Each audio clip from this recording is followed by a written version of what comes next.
E aí, pessoal, vamos falar um pouquinho sobre Bob Marley, One Love. É a cinebiografia do cantor e compositor de reggae Bob Marley, dirigida pelo Reinaldo Marcus Green e estrelada pelo Kingsley Ben-Adir no papel principal. Nessa onda recente de cinebiografias de cantores e músicos, a gente teve o filme da Bohemian Rhapsody, o filme sobre a banda Queen. A gente teve recentemente, ano passado, o filme sobre a Whitney Houston. Tivemos também filme sobre o Elton John. E aqui no Brasil, aparentemente, aderiram também a essa moda. Teve ano passado o filme sobre o Claudinho Buchecha, Mamonas Assassinas. Teve também o filme da Gal Costa e muitos outros que vieram antes. Um indicativo curioso de filmes sobre músicos é que normalmente a família se envolve. Isso não necessariamente é uma coisa ruim, até porque é interessante que a produção, que os atores tenham contato com a família para se aprofundar em um ou outro caso, sob um olhar diferente daquele da grande mídia, dos holofotes, para entender quem era aquela pessoa por trás dos holofotes, e também para conseguir os direitos autorais das músicas, porque normalmente são as famílias que detêm os direitos para que o filme consiga usar as músicas durante a obra.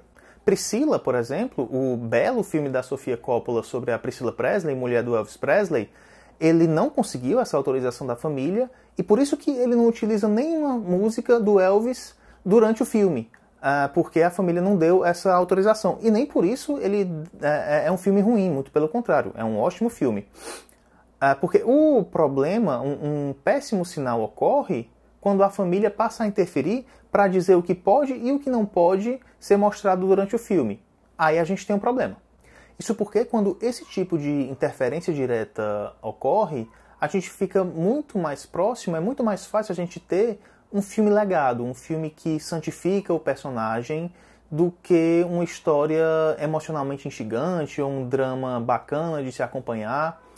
Infelizmente, é isso que ocorre em Bob Marley, One Love. A gente, quando os créditos sobem, a gente vê que 4 sobrenomes Marley estão ali envolvidos na produção ou produção executiva, aí tudo faz sentido, porque a gente viu aqui muito mais a geografia rasa que tenta atirar para todo canto do que uma história ali, uma narrativa instigante ou minimamente interessante. O filme ele faz um recorte de alguns anos na vida do Bob Marley, ali no meio dos anos 70 até os momentos próximos da morte do cantor, em 1981. Ele pega um período turbulento na política da Jamaica, onde opositores frequentemente eliminavam os adversários, ninguém sabia quem era aliado, quem era inimigo, até que essa disputa ela atinge diretamente o Bob Marley, num atentado à vida dele, de familiares e de amigos, o que faz com que o cantor e compositor tenha que se mudar da Jamaica para a Europa, para passar uma temporada no Reino Unido.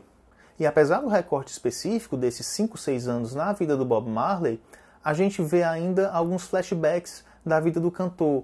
E esses flashbacks eles são inseridos de forma um tanto quanto aleatória no meio da narrativa. A gente vê a infância sofrida do Bob Marley, com o pai ausente, o sofrimento da mãe. A gente acompanha os primeiros passos do Bob Marley para gravar um álbum de reggae na Jamaica com a banda dele. A gente vê a aproximação ali na infância / adolescência com o movimento Rastafari. E na linha de tempo principal, além de toda essa disputa política e atentado à vida contra o Bob Marley, o filme ainda acha interessante colocar um quase golpe financeiro que o Bob Marley estava levando do produtor musical e diversos desentendimentos, rusgas e reaproximações com a mulher dele, a Rita Marley, interpretada muito bem pela Lashana Lynch. E os atores até fazem o que podem, mas nessa metralhadora temática, nada é desenvolvido de uma forma minimamente satisfatória. A gente vê flashes da primeira gravação da banda no estúdio, a gente vê vultos de um pai ausente, a gente vê a aproximação dele com a cultura Rastafari, mas muito limitada a um modo de falar e a muitas frases de efeito, e a gente não sabe qual era de fato a relação do Bob Marley com a política da Jamaica. E para algo que foi, digamos, o início, o estopim da chamada à ação, afinal foi a partir do atentado contra o Bob Marley que ele decide sair da Jamaica, Seria interessante que a gente tivesse alguma explicação melhor do que é que estava acontecendo naquele local e qual era a relação dele. Então, todos esses flashes, eles transformam aquelas pessoas somente em caricaturas, jamais em seres humanos, o que torna muito difícil qualquer tipo de envolvimento emocional. O roteiro, escrito a 8 mãos, 4 pessoas estão escrevendo o roteiro, isso é outro sinal de que algo de ruim vai sair desse papel. Ele ainda tenta inserir cortes, pequenas entrevistas do Bob Marley explicando, por exemplo, por que ele decidiu voltar para a Jamaica, por que ele decidiu fazer uma turnê na África, mas isso só piora a situação porque a gente nunca tem as informações por completo, a gente continua com flashes de determinadas situações. É como se o filme fugisse o tempo todo das complexidades e optasse por mostrar situações da forma mais rasteira, mais neutra possível. Incomoda ainda como os clichês do gênero cinebiografias musicais, eles são aplicados com muita frequência aqui.